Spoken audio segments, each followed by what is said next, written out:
할렐루야. 근데 오늘 무슨 일이 있으셨어요? 평소에도 항상 뜨겁지만 오늘 특히 더 여러분들이 하나님을 향한 간절함이 있으신 것 같고, 이 안이 뭐 충만한 것 같아요. 예. 바깥에는 햇볕이 뜨겁던데 여기는 성령의 불이 있는 것 같아요. 하나님은 물론 위에서부터 강한 불로도 임하시지만요, 우리 안에서부터 역사하셔서 위로 또 올리시거든요. 그래서 짝짝꿍이 딱 맞는 것 같아요. 우리와 하나님 사이 짝짝꿍이. 예, 감사합니다. 오늘도 기도학교 오셔서 정말로 감사합니다. 기도학교가 명문학교라고 그랬죠. 제가 또 한참 잊어버리고 있다가 그 말이 생각났어요. 기도학교는 명문학교, 우리가 다 명문학교 학생인 줄 믿습니다. 네. 오늘 제목 띄워주세요. 너는 내게 구하라. 세상에서 우리한테 이렇게 말하는 사람이 있을까요? 뭘 해줄까? 구하라. 내가 뭘 가서 구할까봐 다들 쫄아가지고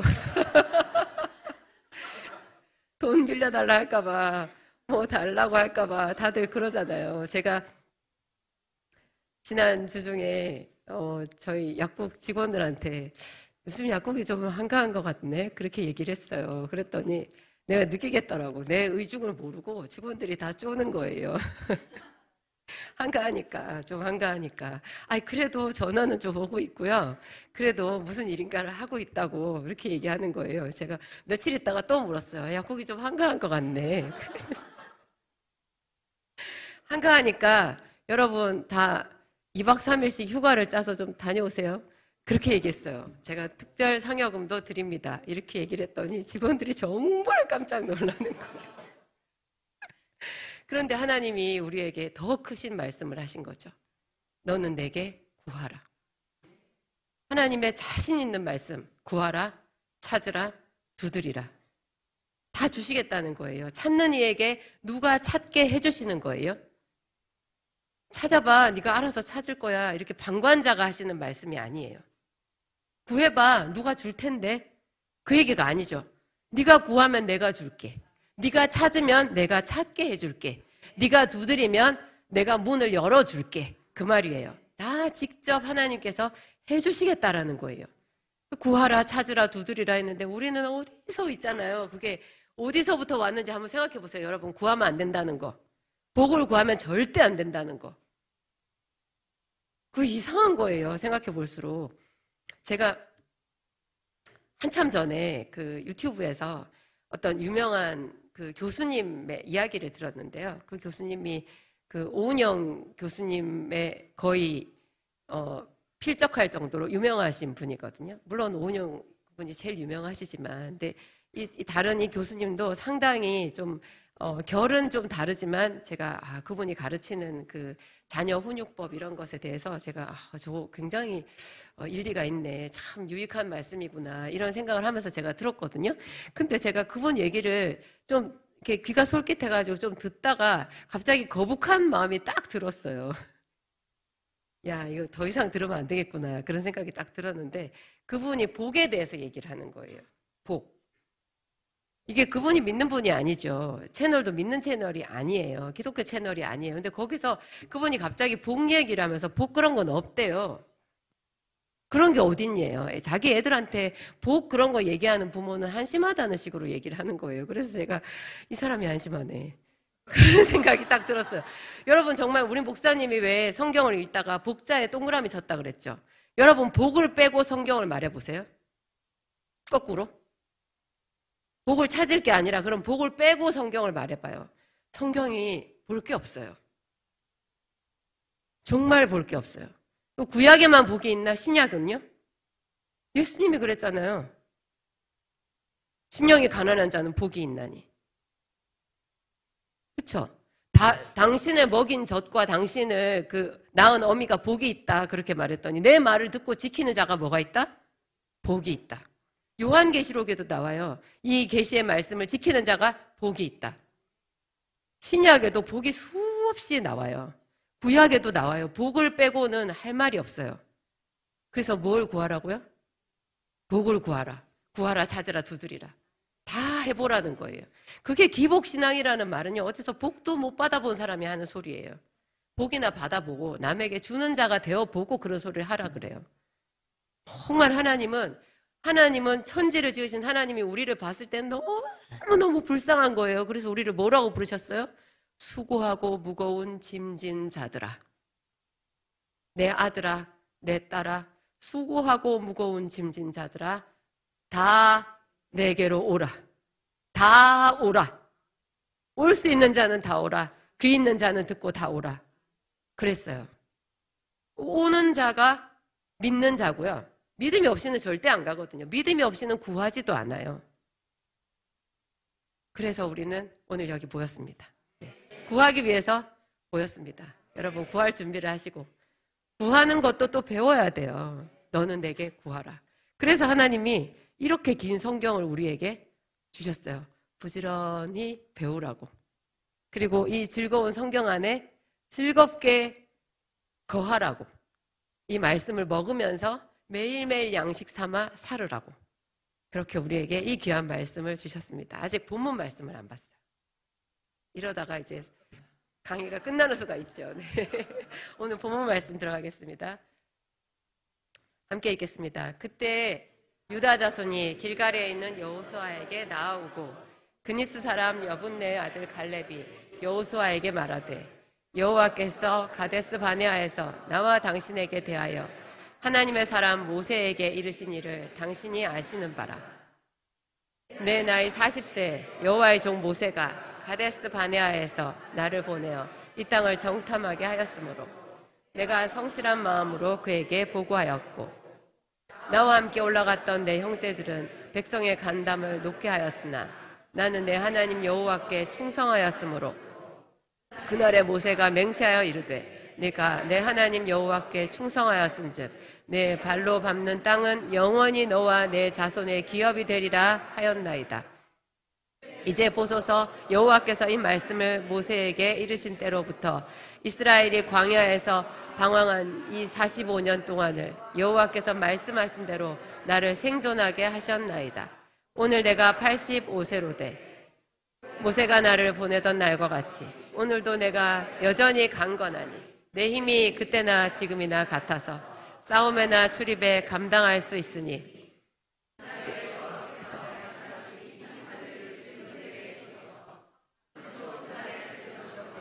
그곳에는 아낙 사람이 있고 그 성읍들은 크고 견고할지라도 여호와께서 나와 함께 하시면 내가 여호와께서 말씀하신 대로 그들을 쫓아내리이다 하니 여호수아가 여분네의 아들 갈렙을 위하여 축복하고 헤브론을 그에게 주어 기업을 삼게 하며 헤브론이 그니스 사람 여분네의 아들 갈렙의 기업이 되어 오늘까지 이르렀으니 이는 그가 이스라엘의 하나님 여호와를 온전히 쫓았습니다. 아낙 사람 가운데서 가장 큰 사람이었더라. 그리고 그 땅에 전쟁이 그쳤더라. 아멘. 이건 우리가 노래로도 잘 알고 있어요. 이 산지를 내게 주소서. 이 산지를 유명한 노래 아시죠? 예. 그러면 오늘 뭘 구하라는 거예요? 이 산지를 구하라는 거예요. 이곳에 지금 오늘 우리가 읽은 이 여호수아 14장에 할 이야기들이 정말 많아요. 이거 다는 아마 못할 텐데 그냥 제가 할 수 있는 대로 여러분들한테 성실하게 한번 얘기를 해보도록 하겠습니다. 갈렙은 여호수아의 그 동기 같은 사람이었죠. 여호수아는 모세의 뒤를 이어서 이스라엘의 지도자가 되었지만 갈렙은 조용히 거기에서 빠져서 유다 지파에 머물러 있었어요. 예. 이스라엘 백성들이 출애굽해가지고 얼마 안 돼서 이제 가나안 땅에 들어갈 뻔했잖아요. 그때 들어가기 전에 또 이 사람들이 정탐꾼을 보내자 이렇게 또 제안을 해가지고 그래서 정탐꾼 12명을 보냈는데요. 우리 정탐꾼 12명의 정탐꾼 얘기를 많이 들어서 잘 아실 거예요. 근데 여러분 생각에는 12명의 정탐꾼이 신분이 어땠을 것 같아요?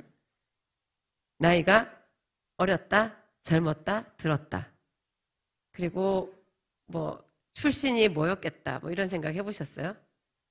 민수기서 13장이 그 내용인데요. 거기 보면 각 지파의 두령들이라고 나와요. 일단은 이 사람들이 상당히 존경받는 사람들이었고요. 지도자였어요.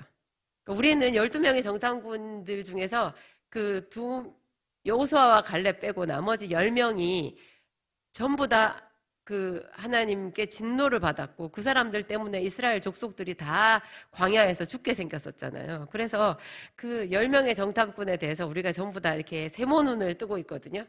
나쁜 놈들, 분량이 안 차는 애들, 믿음이 없는 애들 막 이렇게 생각하니까 굉장히 그 사람들이 별거 아닌 그냥 나보다 훨씬 수준이 낮은 좀 촐싸기 같은 사람들로 우리가 이렇게 편견을 가질 수가 있어요. 민수기서 13장에는 분명히 나와 있어요. 각 지파의 두령들이라고. 굉장히 뛰어난 사람들이었어요. 그리고 설마 거기에 뭐 관절염이 있는 사람은 없었을 거예요. 그러니까 상당히 체력도 있고 정탐하고 와야 되니까 40일 동안을 정탐을 하고 왔잖아요. 여행을 하고 온 게 아니에요. 정탐이에요. 달려패야 돼요. 지식도 있어야 돼요. 판단력도 빨라야 돼요. 하여튼 그런 사람들이었는데 이 사람들이 다 와서 그 땅을 악평했다라고 말을 하는데요. 저의 견해로는요. 제가 처음에 그 성경을 읽었을 때는 그게 왜 악평인가 그랬어요. 사실 그대로 아닌가? 여러분 사실 그대로 아니에요? 아낙 자손이 거예요.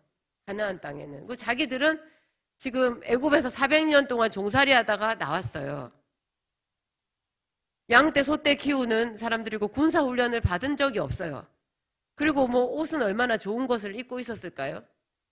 그러니까 이런 말 해도 되는지 모르겠는데 객관적으로, 우리의 기준은 객관이에요. 객관적으로 그들은 메뚜기 같았어요. 그리고 그들이 보았던 가나안 땅은 기름지고 좋은 곳이었지만 그들의 성곽은 진짜로 하늘에 닿은 것처럼 보였을 거예요. 그런데 그 사람들이 다 진멸을 당하고 뭐 엄청 크게 벌을 받았잖아요. 그래서 제가 그 성경을 읽으면서 항상 괴로웠어요. 제가 정탐을 가서도 그렇게 말했을 것 같은 거예요. 자신이 없었어요, 도저히. 제가 다니엘이랑 같이 사자굴에 내려갈 자신이 없었던 것처럼 나는 본 것을 보았다라고 말할 수밖에 없는데 성곽이 하늘에 닿았는데 어떻게 그들은 우리의 밥이라 이렇게 말을 할 수가 있냐고요. 참 그 갭에서 있잖아요. 여러분 솔직히 여러분들도 생각해 보세요. 주변에 보면은 다 성곽이 하늘에 닿아 있지 않아요? 여러분들 주변이 다 만만해요. 그 사람은 조금 나르시시스트일 수가 있어요. 실제로 지극히 정상적인 사람들이라면 애들은 봐요. 주변에 공부 잘하는 애들이 얼마나 많아요. 그죠? 왜 이렇게 주변에 돈 잘 버는 사람들은 많은 거야? 제가 유튜브를 한번 시작하려고 그때 처음 제가 유튜브를 시작했을 때 2018년도에 유튜브 한번 들어가 봤거든요. 제가 그 전에 한 번도 유튜브를 본 적이 없었어요. 시작을 하려고 이제 들어가 봤더니 그들의 성곽은 하늘에 닿았더만요. 내가 해봐야 그거는 쭉도 못 쓰고 아무것도 아닌 거야. 그냥 내가 해봐야 그거 뭐 하겠어요. 그냥 뼈도 못 추리는 거야. 아무것도 없어요.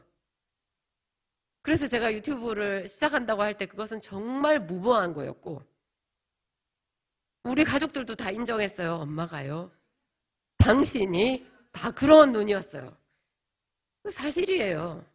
그랬는데 그들은 그럼 그대로 놔두고 믿음이 있는 갈렙과 여호수아가 어떤 면에서 탁월한가를 보면 오늘 거기에 우리 읽은 여호수아 14장에 딱 그 단어가 있어요. 두 개의 단어가 있는데 여러분 찾아보세요. 성실과 충성이에요. 믿음이라는 단어는 우리가 뭐 믿음이 있었다 이런 얘기는 그냥 하잖아요. 그걸 좀 다르게, 좀 더 실감나게, 좀 느낌이 팍 오게 보면은 성실한 대로 보고했다는 말이 있죠. 내가 그때 성실한 대로 모세에게, 이스라엘 백성들에게 보고했다. 갈렙이 그렇게 보고했대요. 그렇게 말하고 그 다음에 자기가 충성되었다라는 얘기를 해요. 충성. 그 성경도 말해요. 갈렙이 충성되었다고. 그러면 그 10명의 정탐꾼에게는 그 성실과 충성이 없었고 이 2명 여호수아와 갈렙에게는 성실과 충성이 있었던 거예요. 우리가 아는 성실, 충성이랑 약간 느낌이 좀 다르다라는 것을 알 수 있어요. 이때 말하는 성실과 충성은 뭐냐면 나는 약하나 반드시 하나님이 나와 함께 하실 거야 라는 거예요. 그거예요. 그게 성실과 충성이에요. 좀 이상하죠? 성실과 충성이에요. 제가 유튜브를 시작할 때 여러분들도 뭔가 시작을 해봐야 이걸 알 수 있어요. 시작을 안 해보면요. 책을 한 번도 안 써본 사람들은 남의 책 보면 다 웃겨요. 저걸 책이라고 썼나? 그런 생각이 들어요. 근데 자기가 한번 책을 써봐요. 와이구야. 애를 한 번도 안 낳아본 간호사는요. 애기 낳으려고 와서 소리 지르는 여자 보고 한심하대요. 근데 지가 한번 애를 낳아봐. 그러면 다음번에 정말 그 애기를 받을 때요. 느낌이 그렇게 다르대요. 자기가 한번 해봐야 돼요. 뭔가 엄청 큰 시험에 도전을 해보고 도저히 막막한 곳에서 한번 뭘 뚫어보고 궁한 처지에서 고통을 당해봐야 그걸 알 수 있는 거예요. 제가 유튜브를 할 때 그래서 제가 그런 마음이었거든요. 그냥 한번 번지 점프도 하는데 사람들 번지 점프 하러 뉴질랜드까지 가더만 2년 벌은 거 탁 털어가지고 뉴질랜드로 가는 약사를 제가 본 적이 있어요. 한 번씩 그렇게 탁 털대요. 그 사람은. 내가 저렇게 살다가 나이 40 넘으면 아무 데도 써주는 데가 없을 텐데 걱정이 됐었어요. 그렇잖아요. 그렇게 무모한 거 가지고도 번지 점프를 하는데 내가 이거 약국에서 뭐라도 하나 해봐야 하나님께서 역사하시지 않겠어요? 하나님이 가만히 있으면 감이 뚝 떨어지게 해주시던가요? 그거는 하나님의 방법이 아니에요. 그러면 무슨 뜻이에요? 구하라는 거는요. 내가 뭐라도 하면서 구해야 되는 거예요. 그래서 제가 그 무모한 유튜브를 시작을 했어요. 유튜브를 시작을 할 때 정반대의 두 가지 고민이 저한테 있었거든요. 하나가 있으면 하나 고민이 없어야 되는데 정반대의 굉장히 고통스러운 고민이 두 가지가 있었어요. 하나는 아무도 안 볼 텐데 어쩌지. 아무도 볼 사람이 없을 거야. 아무도 안 봐줄 거야. 그거고요. 하나는 누가 보면 어쩌지? 이렇게 부끄러워가지고 내가 이래갖고 이 형편없는 영상을 누가 보면 어쩌지? 여러분도 생각해 보세요. 그런 거 있어요. 자기 마음을 잘 들여다봐야 돼요. 그냥 보통 잘 들여다보지 않으면 그냥 엉망진창이 돼서 그냥 못하겠다는 소리만 나오거든요. 난 못해요. 나 안 해요. 그거보다 좀 더 지능적인 사람은 나는 하면 잘하긴 하는데 지금은 안 해요. 이렇게 말해요. 언젠가 하면 나는 하면 해요. 그래 놓고 안 해. 머리가 좋은 사람이야. 이렇게 잘 미꾸라지처럼 미끄러져 나가는 거잖아요. 하면 음식을 엄청 잘하는 여자 집사가 있었어요. 그래서 내가 너무너무 잘하길래 집사님 그거 찍어서 유튜브에 좀 올려봐. 그랬더니 자기는 그런 거는 안 하는데 못한다는 얘기는 안 하더라고요. 안 한대요. 누가 보면 어쩌나. 안 보면 어쩌나. 그래서 제가 저한테 한 말이 있었어요. 일단 시작은 해야 될 거 아니에요. 그러니까는 시작을 하려고 하니까 무슨 말을 해야 되겠어요? 괜찮아. 아무도 안 볼 거야. 괜찮아. 그래야 시작을 할 거 아니에요. 아무도 안 보니까 부끄럽지 않고 이제 용감하게 한번 해볼 수 있잖아요. 그랬어요. 이게 성실이에요. 하기만 하면 하나님이 도와주실 거라고 생각한 거죠. 하기만 하면 하나님이 도와주실 거야. 그러니까 여호수아와 갈렙은 그 하늘 성과까지 다 또 그걸 못 본 게 아니에요. 그거를 봤는데 하나님을 본 거죠. 거기다가 하나님을 끌어온 거죠. 그게 충성이에요. 그러니까 여기서 예배하고 우리끼리 찬양할 때는 뜨거운데 나가서 뭘 하라 그러면은 콩알만하게 간이 작아지거든요. 그게 한결같지 않은 거잖아요. 그러니까 충성되지 않은 거죠. 뜻이 바뀌어버린 거죠. 여기서는 막 이렇게 해놓고 밖에 나가가지고는 아무것도 못하는 거잖아요. 밖에 나가서도 그 하나님을 신뢰하는 그 마음으로 뭐든지 제가 애들한테 이렇게 말해요. 못한다고 하지 말고 승질 내지 말고 해보겠습니다. 제가 한번 해보겠습니다. 해봐. 그러는 거야. 본래 믿음은 그러는 거야. 그러는 사람들이 크는 거야.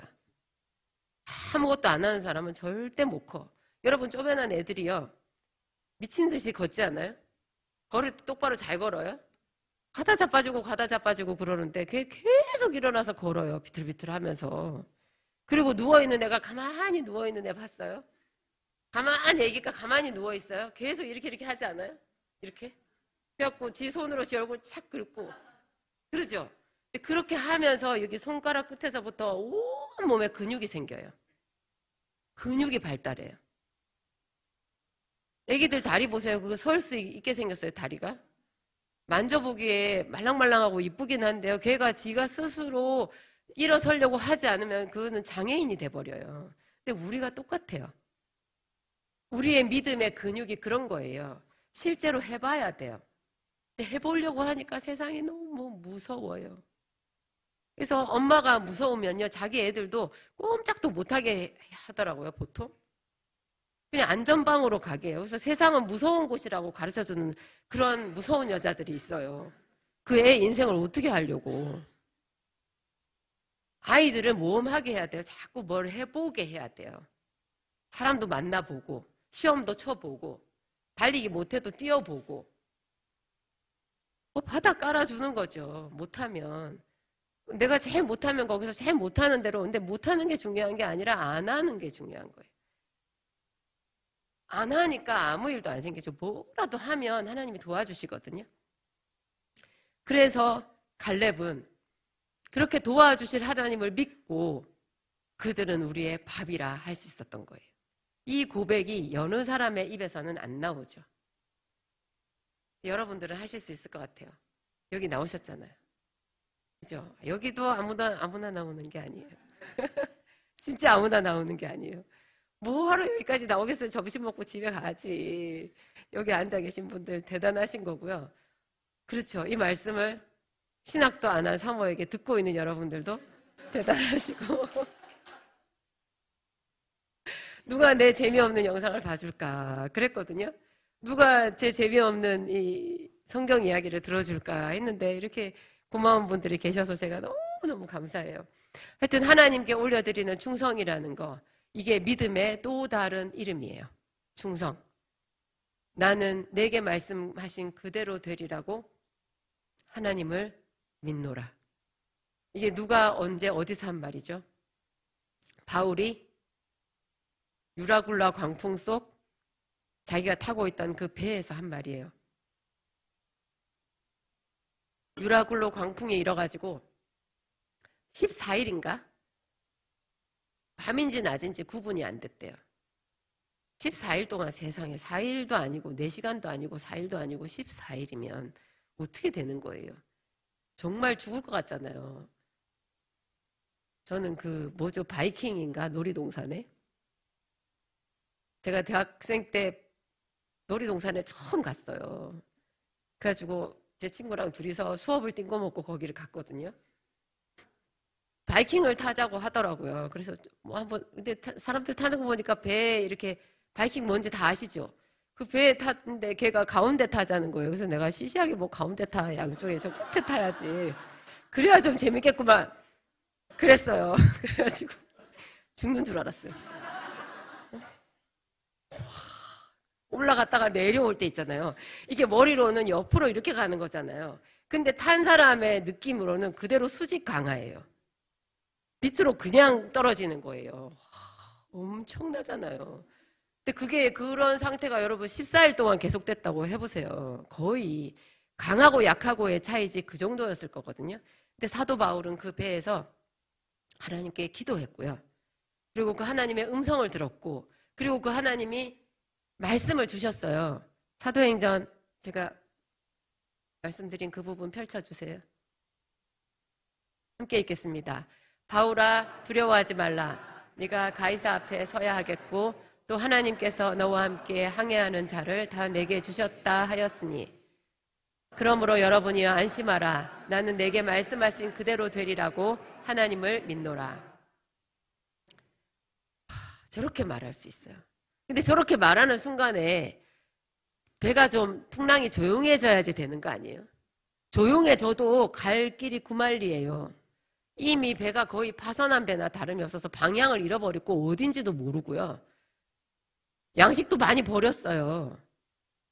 가만히 있다 그래도 이게 지금 망망대해 배가 지금 떠 있어서 그럴 판에 저렇게 얘기하고 있는 저 시점, 저 순간에도 배가 추풍 낙엽처럼 흔들리고 있었을 거거든요.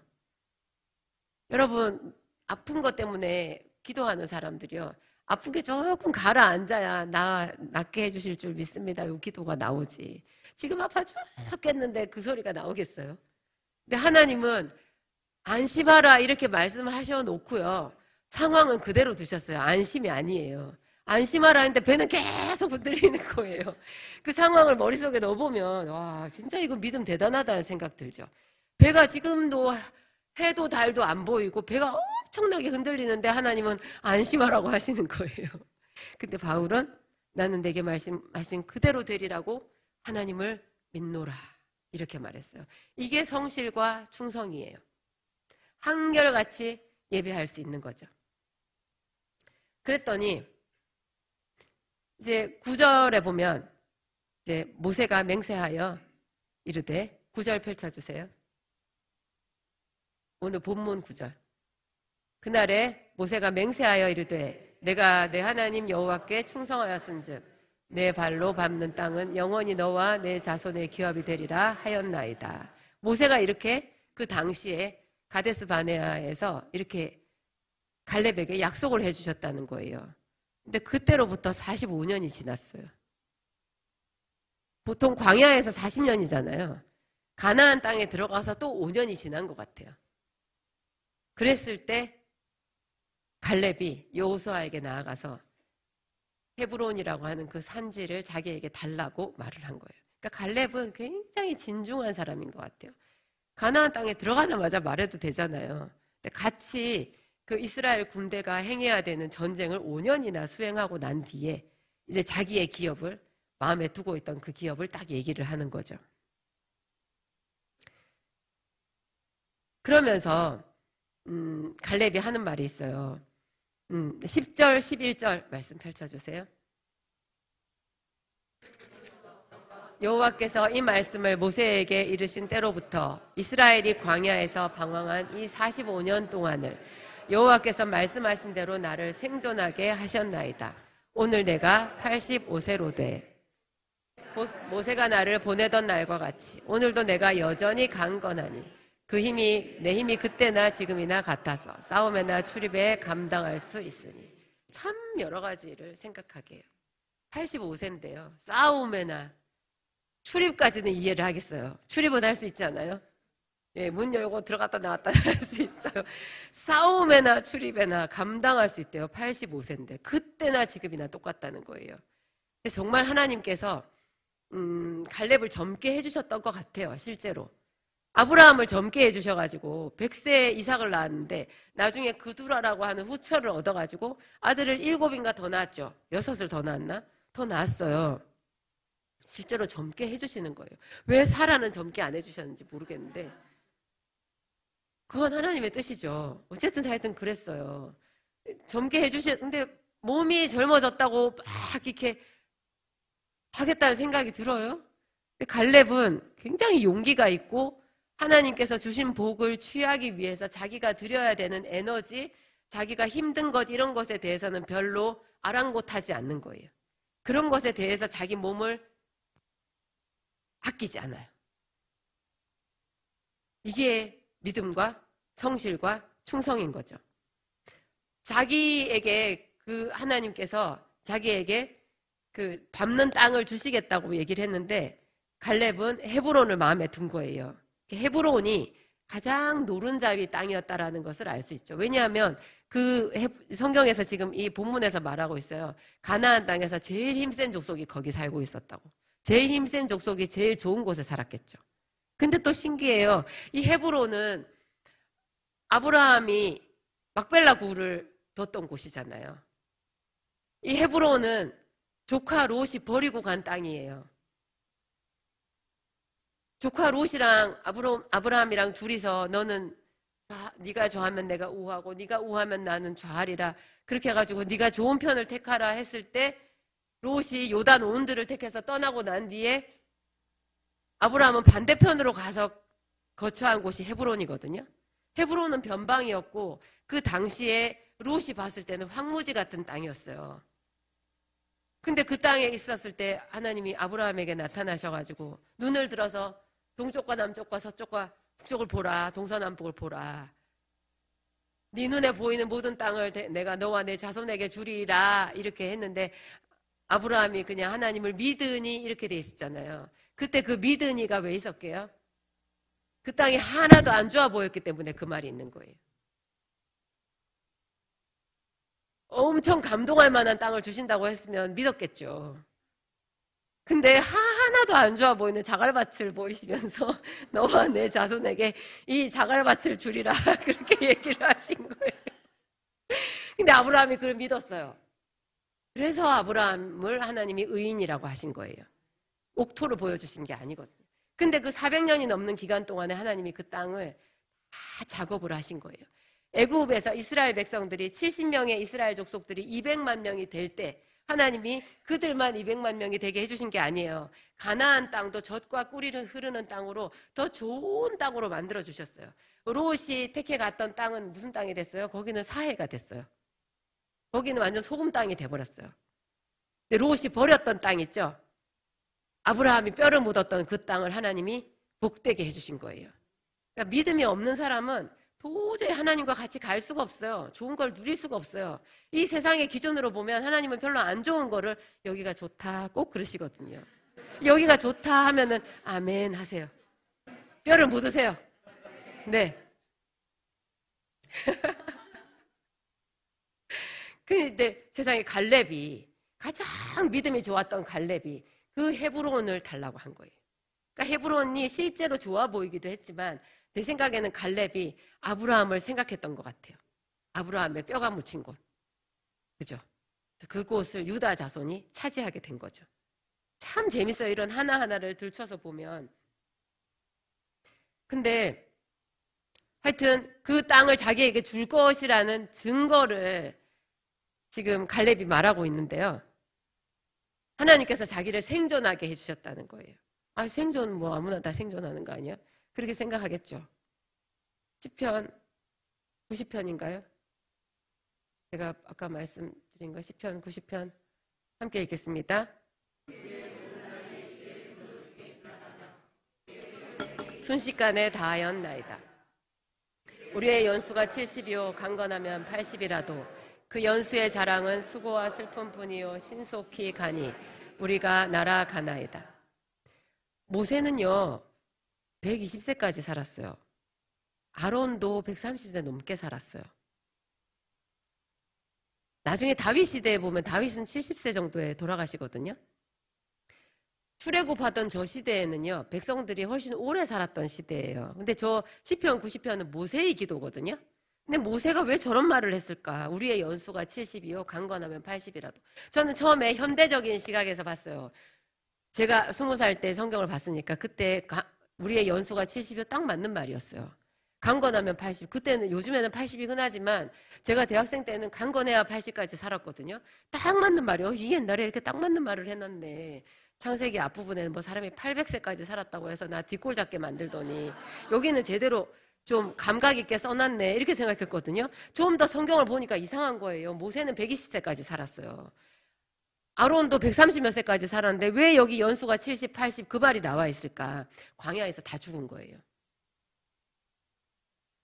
가데스 바네아에서 10명의 정탐꾼 때문에 사람들이 다 속아가지고 전부 울고 불고 우리가 애굽으로 돌아가자 막 그렇게 해가지고 하나님의 진노를 사서 너희들 광야에서 다 죽으리라 그렇게 얘기하셨잖아요. 그래가지고 광야로 하나님이 백성들을 뺑뺑이를 돌려서 다 죽는 거예요. 거의 그 50만 장정이랑 50만 몇 명이었어요? 60만이었어요. 그 장정들이 거기서 다 죽은 거예요.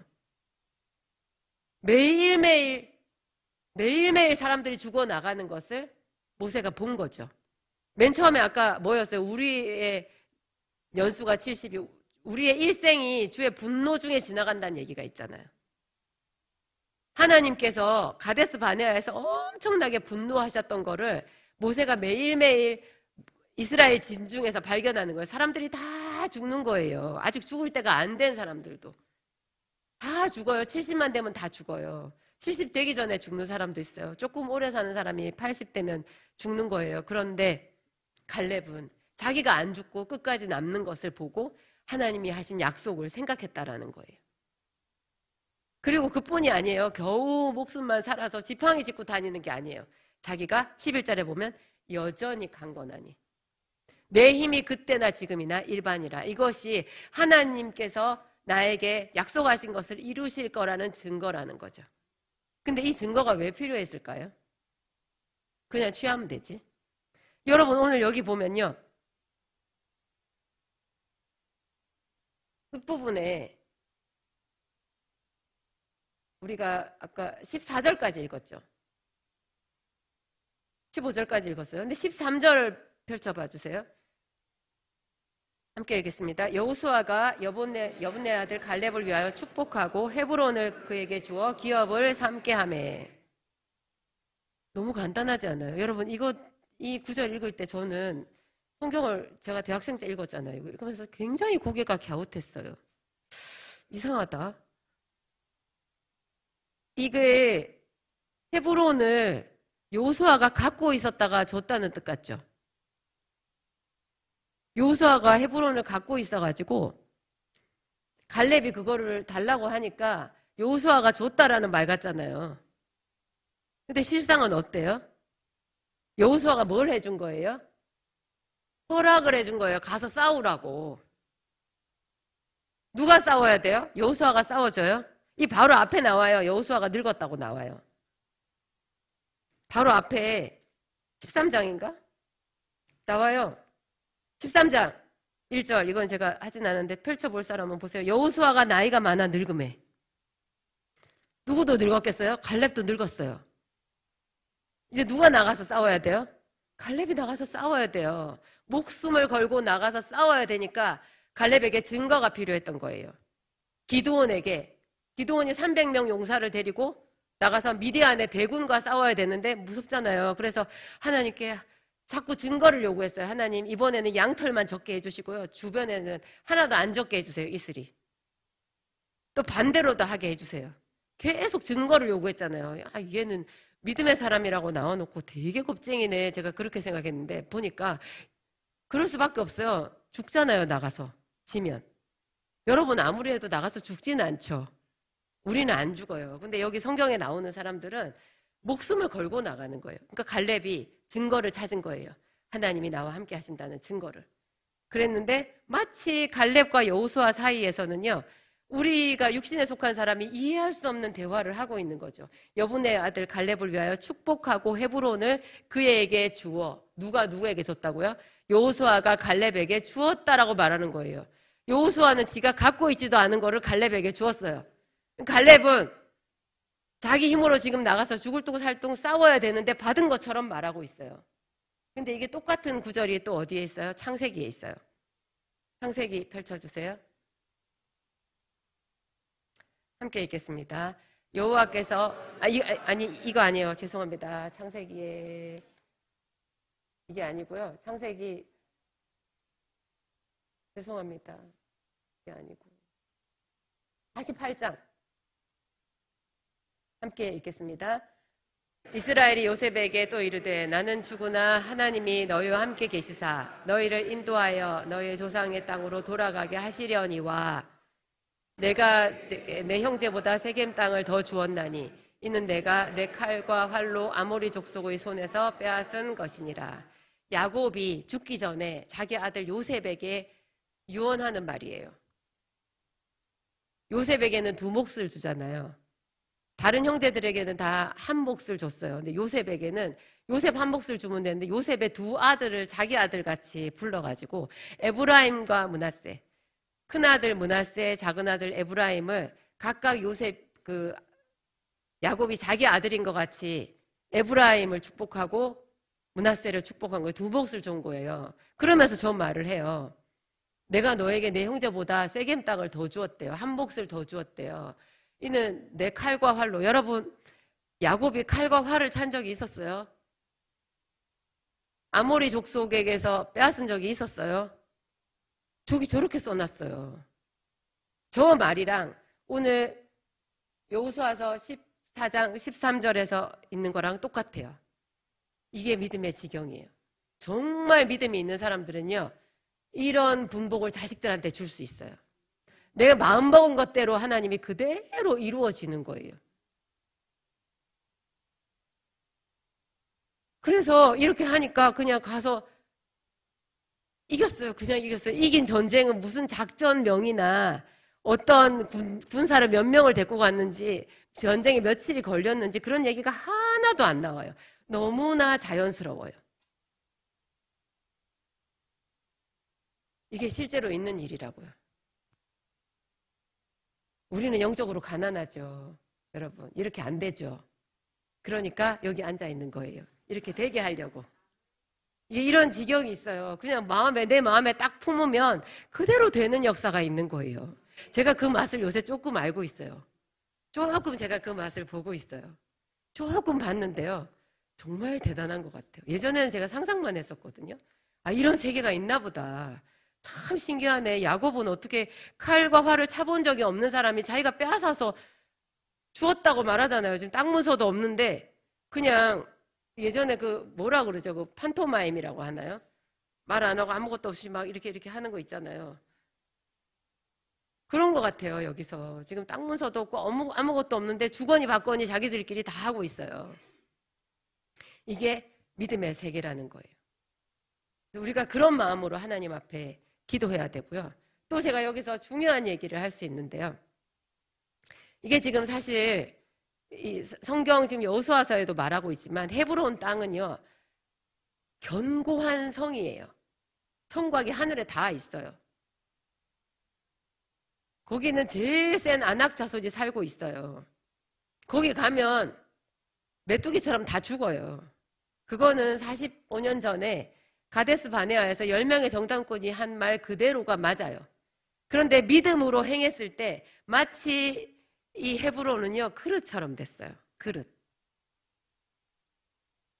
하나님께서 잘 베풀어 두신 내 원수의 목전에서 내게 베풀어 두신 상처럼 밥상처럼 됐다는 얘기예요. 먹기만 하면 되는 걸로 돼버린 거예요. 잠언서 말씀 펼쳐주세요.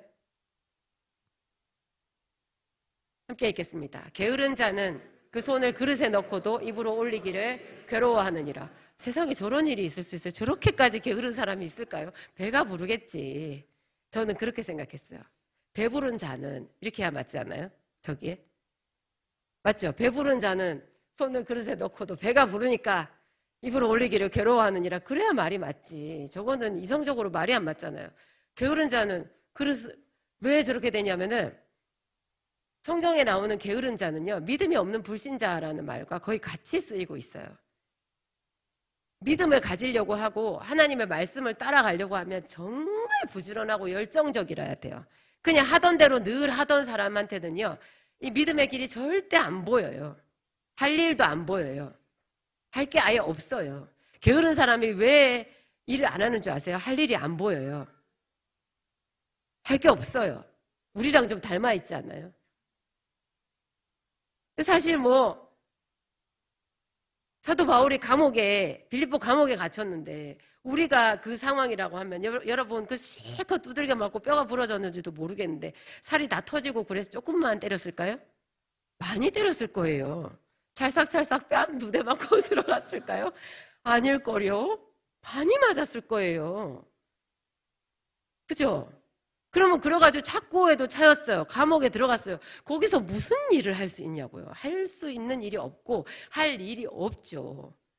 할 일이 없는 중에서도 모든 사람이 그곳에서 자연스럽게 하는 일은 있어요. 원망, 낙심, 탄식 이런 거는 자연스럽게 나와요. 근데 거기서 기도하고 찬송할 생각을 누가 할 수 있냐고요. 근데 하나님은 그런 할 일을 찾지 못하는 자, 믿음이 없는 자를 게으른 자라고 말하는 거예요. 게으른 사람은 하나님이 베풀어 주신 밥상을 못 본대요. 그러니까 빌립보 감옥에서 기도하고 찬양만 했더니 그 빌립보 감옥이 빌립보 교회를 세우는 그릇이 됐어요. 축복의 그릇이 됐어요. 지금 헤브론도 마찬가지예요. 이게 아낙 자손들이 거하고 있는 가장 센 성읍이고 들어갔다 하면 뼈도 못 추리는 그런 곳이지만 하나님께서 함께 하시니까 그곳이 그냥 축복의 그릇이잖아요. 밥상이 됐어요. 그래서 너무나 자연스럽게 어때서 이겼다 그런 얘기도 없이 그냥 얻었대요. 헤브론이 그냥 그의 것이 됐다는 거예요. 요셉이 보디발의 집에 간 것도 그렇잖아요. 우리가 일반적인 생각으로 하면 종으로 팔려갔는데 그 어린애가 너무 너무나 억울하고 원통해서 거기서 울고만 있지 무슨 일을 거기서 꿈을 꾸고 할 수가 있겠어요? 할 일이 없는 거예요. 근데 정말 하나님 안에서 깨어있는 자, 부지런한 자는요, 할 일이 보여요. 종살이를 한 거예요. 적극적으로. 그래가지고 보디발의 집에서 계속 하나님이 형통하게 하셨다라는 구절이 나오잖아요. 창세기 아까 39장이었죠. 함께 읽겠습니다.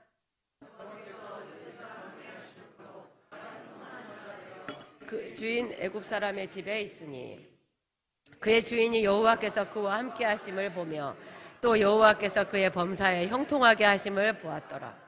이 형통하게 했다라는 게 지금 종살이 하고 있는데 형통하게 하고 있다. 형통하게 하셨다 이런 얘기가 나오는 거예요. 종살인데 그 다음에 감옥에 갔는데 감옥에서도 형통하게 했다는 얘기가 또 나와요. 그러니까 우리가 생각하는 형통이랑 하나님이 생각하시는 형통이 다른 거예요. 믿음이 있는 사람들에게는 할 일이 보여요. 그러니까 오늘 우리가 기도해야 되겠죠. 여러분 뭘 구해야 될까요? 각자 마음에 한번 생각을 해보세요. 하나님 구할 것을 가르쳐 주세요 해도 되겠어요. 성령을 부어주세요 해도 되고요. 용기를 내고 여러분들이 해야 될 일을. 그러니까 하나님이 우리에게 뭔가를 주실 때는요.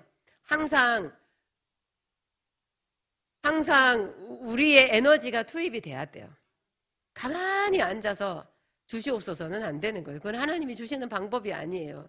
베드로에게 그 2배 가득한 고기를 주실 때 그 고기가 그냥 베드로가 가만히 있는데 고기가 막 그 베드로의 배로 막 뛰어서 들어왔나요? 뛰어서 들어오게 하실 수도 있잖아요. 하나님은 다 하실 수 있죠. 돌고래가 뛰더만 그러면 돌고래 뛰잖아요. 뛰어서 그 하나님의 사랑하시는 베드로의 배로 올라왔더라. 넌 이제 나와라. 내가 고기를 모아주마. 이렇게 하실 수 있잖아요. 근데 제가 얘기하는 거를 여러분 저도 웃고 여러분도 웃지만 우리가 은근히 속으로 이렇게 하나님이 역사해 주시기를 바라요. 나는 가만히 있고 하나님이 알아서 그냥 어느 날 부자가 되게 해주시기를 바라는 거예요. 근데 성경에 나오는 모든 그 하나님이 복 주신 사례를 자세히 보면요. 이 믿음의 사람들은 자기 힘이 들어가고 자기가 고생하는 것을 마다하지 않아요. 그런데 그것이 어떻게 된다고요? 하나님 편에서 봤을 때는 그릇이라고요. 그릇에 손을 넣은 거래요. 취하기만 하면 된대요. 저도 엄청 힘들었거든요. 그런데 하나님이 저보고 하나도 안 힘들다 그러시는 거예요. 하나님 그렇게 하시면 제가 너무 힘들어요.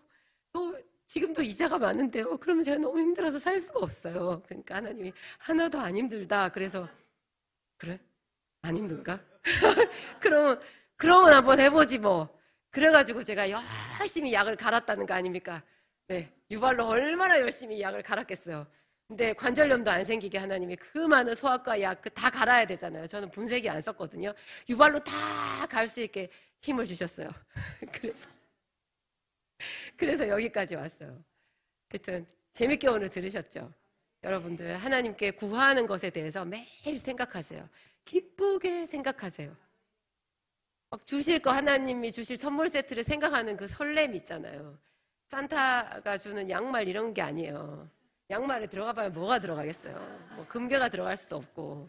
하나님이 주실 것은 엄청난 거거든요. 이런 것을 막 기대하고 상상해야 우리의 기도가 이렇게 에너지가 있어요. 예배에 힘이 있어요. 그리고 하나님은 밑에서 항상 땅속에서 일하시거든요. 그래서 한꺼번에 이게 터지면요. 감당이 안 될 정도로 커져요. 그리고 한번 터지기 시작하면요. 여러분 그만 주세요 할 때까지 계속 와요. 계속 오니까 낙심하지 마세요. 낙심은 불신이래요. 다 같이 일어날까요?